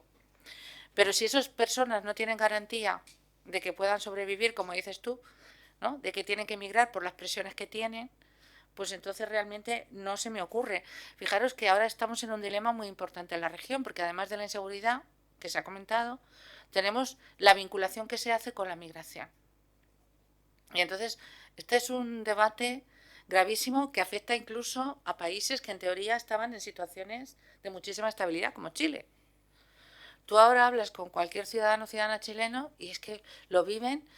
Bueno, hay que pensar que los chilenos son exagerados, ¿de acuerdo? O sea, su percepción siempre es un poco exagerada, en el sentido de que lo comparas con la percepción que pueden tener el resto de los países, que tienen mucho más. Porque claro, cuando tú dices, ¿en Colombia qué pasará cuando tienen 3 millones de venezolanos o más? ¿No? O qué les pasará a los pobres dominicanos que tienen 3 millones de haitianos. O sea, es que habrá que ver, ¿no? Pero bueno, cada uno lo percibe desde su situación. Entonces, realmente, claro, el Estado tiene que actuar, pero la mano dura, como se está planteando en la región en algunos países, no es la solución. O bueno, puede ser una solución muy cortoplacista, porque tú los has sacado de las calles y los has metido en la cárcel, de manera preventiva, como dice José Antonio. ¿Y ahora qué hacemos? ¿Y ahora qué hacemos? ¿Lo seguimos manteniendo en la cárcel? ¿Seguimos incrementando las cárceles? Fijaros que el hacinamiento, esa era una de las cuestiones que aprecié ya en los 90, ¿de acuerdo? Todo el tema de prisión preventiva, efectivamente, porque los procesos duraban y duraban y duraban. Y el hacinamiento en las cárceles era otra de las cuestiones terrorífico. De hecho, una parte, yo creo que en determinado momento lo que nos pidieron era apoyo para la construcción de cárceles. Lo digo para la cooperación española. Pero ni siquiera eso funcionó. Entonces creo que habría que pensar otro tipo de actuaciones más comunitarias. Mi respuesta sería, pues vayamos a la comunidad, vayamos a lo local, vayamos a lo micro e intentemos hacer algún tipo de actuación más pequeña, pero que tenga mayor impacto en lo local. Sí, solamente un pequeño comentario, Esther, con lo de digamos, los ciclos en las políticas de cooperación al desarrollo. Y es que el desarrollo en transición justamente responde a esto. Es decir, la idea asentada, regulada y establecida en este momento es que cuando un país alcanza un determinado nivel de renta, que además fija el Banco Mundial de renta per cápita, se le gradúa y deja de ser elegible para recibir cooperación, independientemente de cuál sea su situación. Entonces, en un momento dado, en 2014, la Unión Europea decide graduar, además con un umbral mucho más bajo que el del Comité de Ayuda al Desarrollo de la OCDE, ¿no? Decide graduar a 19 países, 11 de ellos de América Latina, para recibir cooperación bilateral. Ustedes ya han alcanzado un nivel de desarrollo, ahí está el comercio y las inversiones, ¿no? Y ahí quedan ustedes, la cooperación se va, ¿no? Posteriormente, algunos de esos países, además, han sido graduados por el Comité de Ayuda Oficial al Desarrollo, como Costa Rica, Uruguay, Chile, etcétera, etcétera. Siguen teniendo problemas de acceso a la financiación y problemas de desarrollo que abordar. Y además el espíritu de la Agenda 2030 es que todos somos países en desarrollo, nosotros también, ¿no? No olvidemos esto. O sea, el mundo no se divide en norte-sur de una manera tan clásica como tradicional. Y desarrollo en transición se alza contra esa idea. Hay que seguir haciendo cooperación. Lo que pasa es que la cooperación hay que adaptarla a cada circunstancia. Y justamente las circunstancias, como bien ha señalado, de América Latina, es que siguen requiriendo, en muchos casos, cooperación de la más tradicional, pero esa tampoco es suficiente o la adecuada. Y necesitan también un tipo de cooperación más adaptada a problemas que son nuevos, que son los propios de países en transición, ¿no? Entonces, bueno, no es por lo que quiero con esto es no descalificarlo como el desarrollo en transición como una especie de moda, porque yo creo que lo que hay ahí es una reflexión muy de fondo y un cuestionamiento de un sistema de cooperación al desarrollo norte-sur que ha estado vigente durante más de medio siglo, que todavía sigue vigente en muchas normas y que se está convirtiendo en un obstáculo para poder trabajar juntos en todo esto. Dicho esto, lo que tienes, desde luego, ayer lo comentábamos, también para compartirlo contigo, justamente tanto de la comunicación de la Comisión como de la declaración, hay un énfasis en la transición ecológica y la transición digital que son correctos, porque hay que hacerla, ¿no? Porque es un imperativo, no se pueden ignorar, porque además bien hechas, pueden responder a problemas que América Latina, Europa tenemos, ¿no?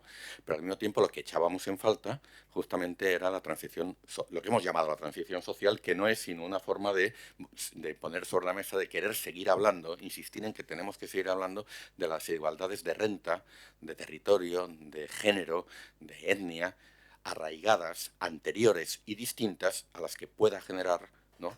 O a las que, digamos, la transición verde y digital. Y que además, si la transición verde y digital son generadoras de desigualdad o no, va a estar condicionado por esas desigualdades anteriores, ¿no? O sea, el desarrollo en transición no quiere decir que no haya que abordar las desigualdades arraigadas, no quiere decir que nos olvidemos de la pobreza extrema, ¿no? Que siguen siendo prioritarias, sino que tratan de incorporarlas a una visión más, digamos, más compleja, ¿no? Y no que no reduce el desarrollo a, bueno, usted ya ha alcanzado este nivel de renta, ya se resolvió la cosa. Así que lo defiende un poco el enfoque, porque yo creo que en el fondo era lo que tú reivindicabas. Lo que pasa que es verdad, pero es cierto que me da la impresión de que las expectativas, lo digo porque luego la frustración de las expectativas a veces genera más desencanto y más desilusión.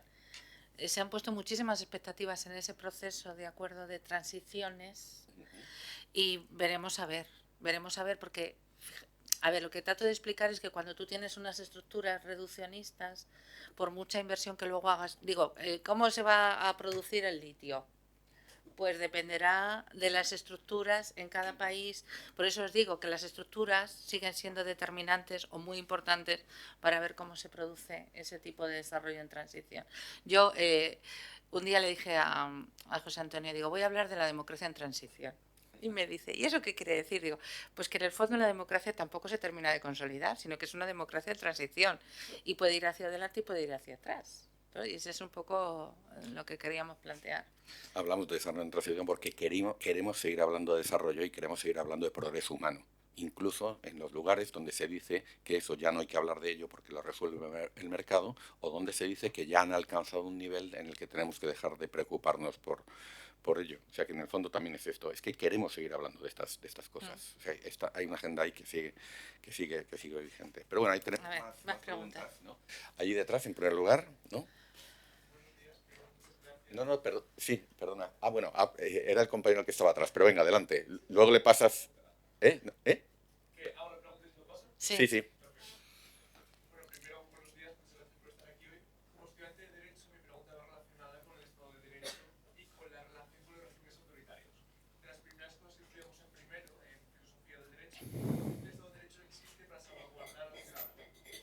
Un país como Honduras, que en 2015 tiene una tasa de homicidios de 103 personas por 100.000 habitantes, una tasa de homicidios que era más alta ese año que la de Siria, no creo que podamos estar en condiciones de hablar de un Estado de Derecho funcional. Y creo que eso en parte responde al aclamamiento, a la petición por parte de gran parte de esta región, todo Centroamérica, de un tipo de régimen autoritario como el que estamos viendo con el caso de Bukele, que más allá del uso del Estado, bueno, de la suspensión del Estado de Derecho a través del estado de emergencia para reprimir su población, ha logrado que de 103 baje a un 7,8, solamente un punto por encima que la tasa que tiene de homicidios en Estados Unidos este año. Mi pregunta con esto es, usted antes mencionaba que no podemos exportar instituciones europeas. En una situación en un país en el cual hay una tasa de homicidio semejante al de un país en guerra, ¿estamos en condiciones de pedirles un Estado de Derecho como el que tendríamos en Occidente? Porque ha habido, en muchas veces desde Latinoamérica se nos hace la referencia opuesta. Nos dicen, con más o con menos acierto, en el siglo XIX, en el siglo XVIII, en el siglo XX, muchos países europeos, la forma de aplicar el derecho era diferente porque había ciertas necesidades en ese momento que exigían de, vamos a llamarlo más allá del derecho. Y no puede ser tan garantista porque se enfrenta a una realidad muy diferente. El hecho de que se exijamos ahora y que se haga esta señalización de las violaciones perfectas de derechos desde nuestro punto de vista y aplicando nuestros regímenes occidentales, nuestros parámetros occidentales, es justo. ¿Cómo puede la Unión Europea tender a evitar que surjan este tipo de regímenes autoritarios como el de Bukele, a la vez que no legitima unos estados de derecho que son fallidos? Porque al final la Unión Europea, cuando en estas situaciones entre 2014 y 2016, con tasas de homicidios siempre por encima del 60 por 100.000, hacía un balance relativamente positivo del Estado de Derecho salvadoreño, que estaba en progreso. Y al final lo que conseguimos es que parte de la población nativa de esos países nos vea con hipocresía y luego apoya este tipo de regímenes, porque lo que ves es que solamente condenamos sus regímenes cuando de cara a ellos funciona y cuando lo que tienes una discriminación enorme en las calles, apoyamos y decimos que están en desarrollo positivo. Entonces, ¿cómo podemos, desde la perspectiva de la Unión Europea, cooperar con estos países de forma que afiancemos la idea del Estado de Derecho, pero entendamos sus particularidades? Gracias. ¿Cuál es tu nombre para poder responder? Pablo, gracias. Tenemos allí detrás otra pregunta. ¿Funciona ahora? Vale. Bueno, en primer lugar, muchísimas gracias por estar aquí con todos nosotros. Como joven, me parece súper necesario hablar del Estado de Derecho y de la calidad de nuestras democracias, ¿no? Entonces, bueno, muchas gracias. Yo también soy estudiante de Derecho y, bueno, he sido estudiante de Derecho y Relaciones Internacionales. Mi pregunta va con respecto a la necesidad de que de cómo se afronta la cooperación desde la Unión Europea en América Latina, entendiendo que muchas veces esa efectividad de la cooperación depende de la voluntad política, ¿no? Si hay voluntad política para reforzar ese Estado de Derecho, saldrán esas reformas hacia adelante. Si no hay voluntad política, será, como se ha comentado anteriormente, una lluvia fina, ¿no? Que no irá a ninguna parte. Entonces, justamente don José Antonio ha comentado que en países como Chile, Costa Rica, Uruguay, pues tienen sistemas más sólidos, ¿no? Con respecto a su Estado de Derecho o incluso a las circunstancias sociales. Mi pregunta es la siguiente: ¿no debería la Unión Europea priorizar esa cooperación con aquellos países para que esas buenas prácticas sean intrarregionales? Es decir, que ellos mismos den ejemplo a esos ciudadanos, ¿no?, latinoamericanos, que se pueden ver reflejados en esos países que van mejores, ¿no? No simplemente nosotros ir ahí y decirles, oye, tenéis que hacer esto o deberíais hacer lo otro, sino reforzar allá donde haya voluntad política, allá donde las cosas se estén haciendo mejor, a través de la cooperación, ¿no? Entonces ese era más o menos el enfoque. Muchísimas gracias. Gracias. Una tercera.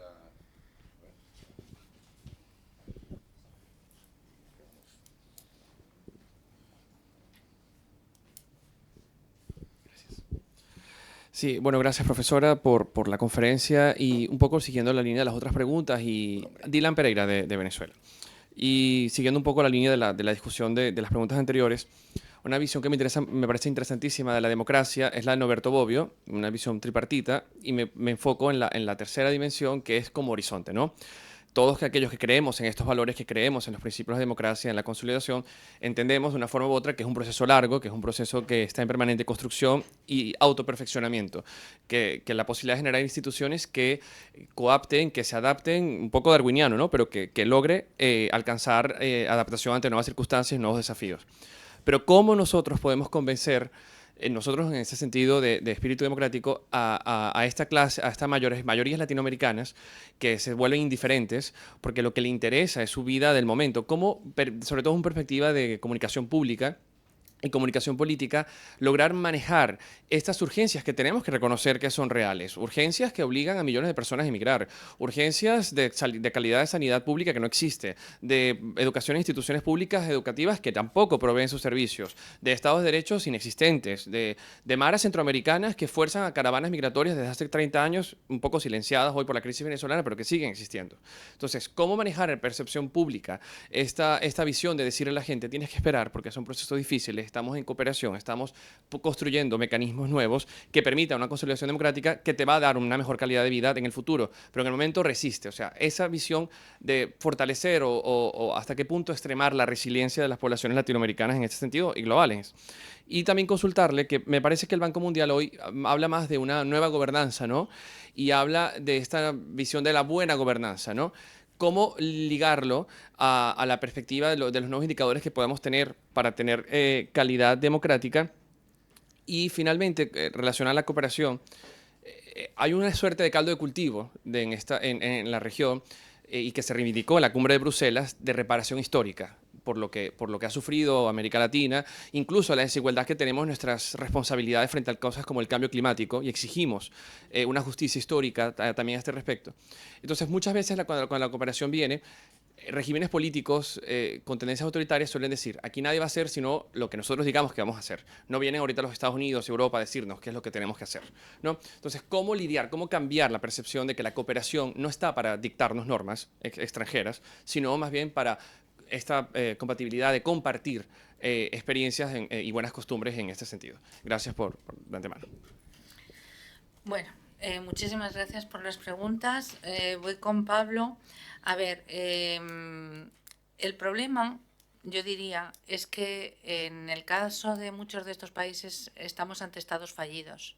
Por eso empezaba yo con esa distinción entre Estado de Derecho y Rule of Law. Es decir, si tú tienes un Estado fallido, es decir, un Estado que no es capaz de garantizar, por ejemplo, la seguridad, ¿no?, la vida de sus ciudadanos, pues es un Estado fallido. En la presentación tenéis el... A ver, ojito, ojito, me ha mirado con una cara.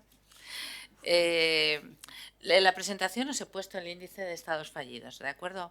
Y las dimensiones. Fijaros, en Estado de Derecho, no lo he visto, pero en Estado de Derecho hay cosas interesantes. Habla de la legitimidad del Estado como una subdimensión y habla de la existencia de aparatos ilegales como otra subdimensión. E introduce en las dimensiones sociales algunas cuestiones bien interesantes como migraciones sostenidas, como el tema de refugiados y desplazados. Ojo, no podemos tildar, porque claro, es un índice construido, diríamos, ideológicamente, lo tengo claro, igual que el del Banco Mundial. O sea, tenemos, aquí el asunto es, veámoslo todo y veamos si hay algo que nos sirve. Por supuesto, no utilizarlo como lo están utilizando ellos, a eso me refiero. Pero es que ahora estoy escribiendo una cosa que no logro terminar, pero espero que este verano lo logre acabar, poniendo dos casos, un ejemplo en Haití y otro ejemplo en Nicaragua, con Nacho Nicolau, que es el director ahora mismo de la Oficina Técnica de la Cooperación Española en México. Y entonces lo que nosotros queremos demostrar es que si tú tienes un Estado, vamos a llamarle fallido, ¿de acuerdo?, sin la acepción típica, es muy difícil sacar adelante la cooperación. Es muy difícil, porque tú necesitas una contraparte institucional fuerte. Entonces, fijaros, pasa lo mismo con cualquier tipo. Y si vas encima a intentar explicarles lo que es un Estado de Derecho, pues eso es más complicado todavía, ¿no?, en ese tipo de estados. Pero bueno, entonces, la primera consideración que quería decir es que Estado de Derecho implica que tiene que haber, sobre todo, por eso he empezado diciendo la distinción entre Rule of Law o Estado de Derecho, tiene que haber un Estado. Cuando ese Estado, además, resulta que es un Estado autoritario, como decías tú. Fijaros que la terminología que hemos usado en ciencia política ha ido evolucionando, pero siempre a partir de... Por una parte empezamos con democracias y liberales. ¿Recordáis el texto de Farid Zakaria sobre democracias y liberales? Y liberal democracy. The Rise of Liberal Democracies. Luego hablamos de autoritarismos competitivos o regímenes híbridos. O sea, les hemos denominado de todo tipo. Pero lo único que estábamos diciendo es que había elecciones. Tenemos muchas dudas sobre que esas elecciones fueran plenamente competitivas. La verdad es esa, porque no había pluralismo, ¿vale? Pero luego el problema es que el resultado, tú decías, ha habido elecciones, pero ¿cuál es el resultado? El resultado es un régimen autoritario. Y yo creo que eso lo tenemos meridianamente claro. Ahora, con ese planteamiento, ¿cómo podemos, en esos contextos, de acuerdo, donde se está produciendo ese tipo de me estoy extendiendo, perdón, donde se está produciendo ese tipo de liberalismo, desarrollar ese tipo de mecanismos de rendición de cuentas, ¿no? O de acceso a la justicia? Pues a mí me parece que eso es complicado, porque habría que plantearse, diríamos, la fundamentación de esos estados, ¿no? Que sean realmente competitivos, donde exista el reconocimiento de las libertades, donde exista un Estado de Derecho. Bueno, y ahí nuestra capacidad de actuación es bastante limitada. La otra posibilidad es no hagamos nada, pero entonces también tiene un coste altísimo para la población. Entonces, bueno. Lo mismo pienso, de acuerdo con la pregunta que se me ha hecho al final. En el fondo, me hablabais de la voluntad política de los países receptores. En el fondo es así. Es decir, tienes que tener algún tipo de apoyatura, y la cuestión es que tú no llegas a un país e impones ningún tipo de reforma. De alguna manera esto es fruto de un proceso si queréis, hombre, sí, de convencimiento. Sí podemos intentar convencerles de que eso va a tener mejores resultados que los esperados, pero claro, es un desarrollo desde dentro, no es un desarrollo desde fuera. Entonces, intentar de nuevo exportar ese tipo de procesos es difícil. Ahora bien, la cooperación que tú planteabas es cooperación triangular. Lo estábamos riendo a la mesa, yo lo he planteado antes, ¿no? Es cooperación triangular. También puede haber cooperación sur-sur. Es decir, que también podemos pensar en que haya algún tipo de cooperación entre los propios países de la región o de otras regiones. Lo que pasa es que luego también hay comparativas que son un poco estrambóticas, me vais a perdonar. Es decir, yo recuerdo cuando a IDEA se le ocurrió, bueno, entramos en África y entonces comparamos Sudáfrica con casi todo lo que había en la región. Claro, a ver, en algunas cosas todos los seres humanos compartimos cosas, pero de ahí a que podamos compararlo todo de todo, pues entonces ya creo que los principios fundamentales de ese análisis comparativo pues no se están dando. Entonces yo creo que todo tiene sus limitaciones, ¿de acuerdo? Esa comparación sur-sur, pues dentro del ámbito regional, donde los problemas son más compartidos, me parece bien. Pero realmente el mundo, por citar a otro de mis ídolos, Manolito Gafotas, el mundo mundial. Sois muy jóvenes, no sabéis, es que yo le leía a mi niño los libros de Manolito Gafotas y entonces decía el mundo mundial. Bueno, pues el mundo mundial me parece que se va de madre, ¿eh? O sea que no es posible hacer esa comparativa tan grande. Y luego Dylan planteaba una cuestión fundamental, y con esto termino. ¿Qué podemos hacer? Bueno, ha planteado muchas cosas. Bueno, yo creo que hay una cuestión importante que yo lo comentaba el otro día y me parece también, porque el tema de, fijaros ahora con las elecciones, decíamos la participación. Una cuestión que decía Dahl, y a mí me parece muy importante, es que tenemos que ser plenamente conscientes de que habrá ciudadanos políticamente activos y gente que no quiera participar. Y tendremos que aceptar que no tenemos que obligar, de acuerdo, a los ciudadanos a participar. Y fijaros que cuando el voto es obligatorio nos puede salir mal, como le salió a los chilenos con el plebiscito de salida.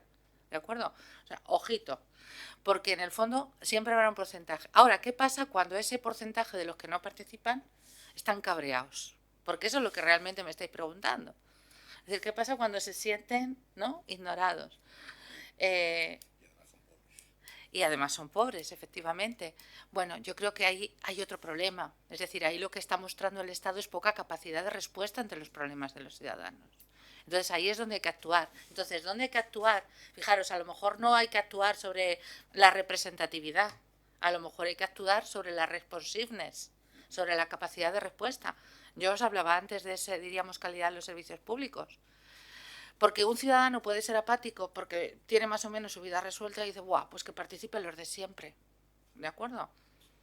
Pero a lo mejor, diríamos, siente desafección porque es que nunca le dejan participar, por decir, porque cada vez que participo y voy a intentar que las cosas cambien, nunca logro que las cosas cambien. Ese es otro modelo diríamos, de desafección, de apatía. Entonces, clarísimamente creo que quizás lo que hay que hacer, a mi juicio, es intentar incrementar esa responsabilidad, esa, diríamos, respuesta que deben dar las instituciones a los ciudadanos, que tiene que ver con lo que estaba planteando antes José Antonio del latirobarómetro.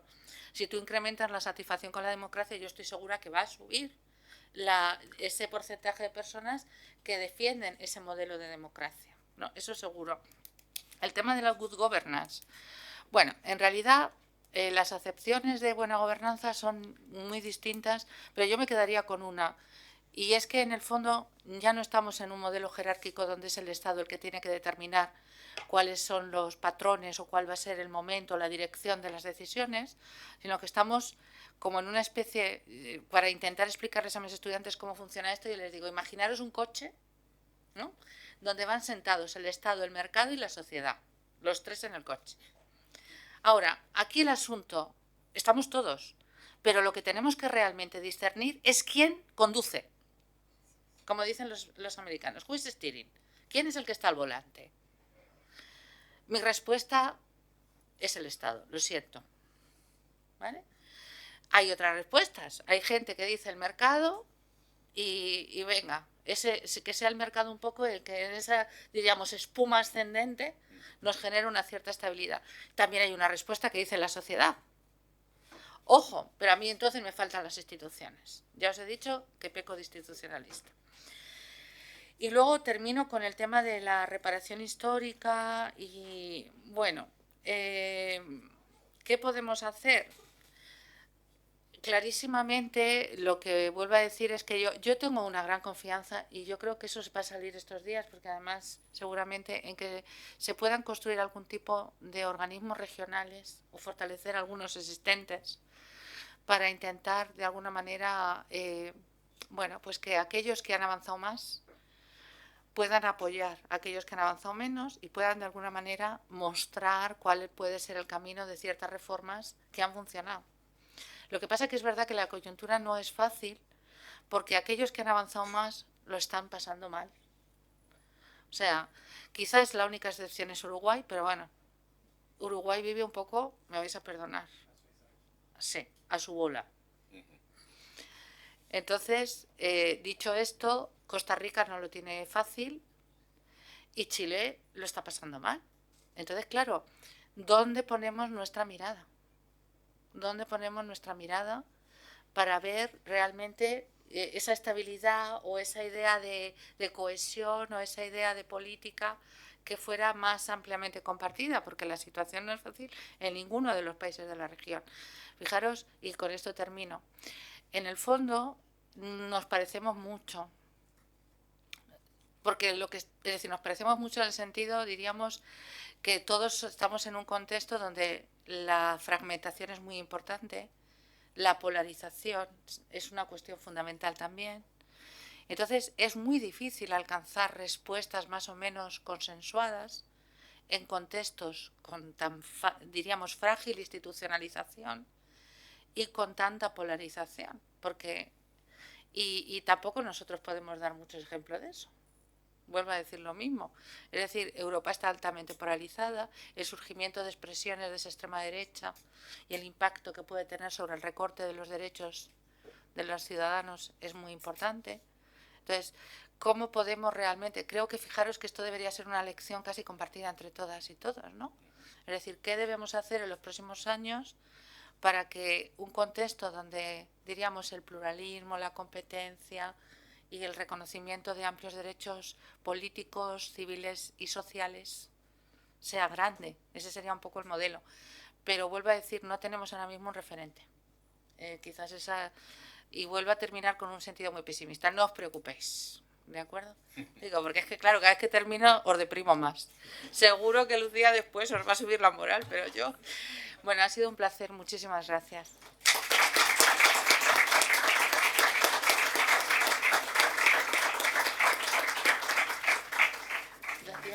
Si os parece, vamos entonces a Palacio, subimos, ¿no? Para hacernos la foto de familia que queda como recuerdo de este curso. y dejamos... Habrá tiempo después para un café. Sí, podemos dejar aquí las cosas. Y continuamos en 25 minutos o así con la profesora Dammert.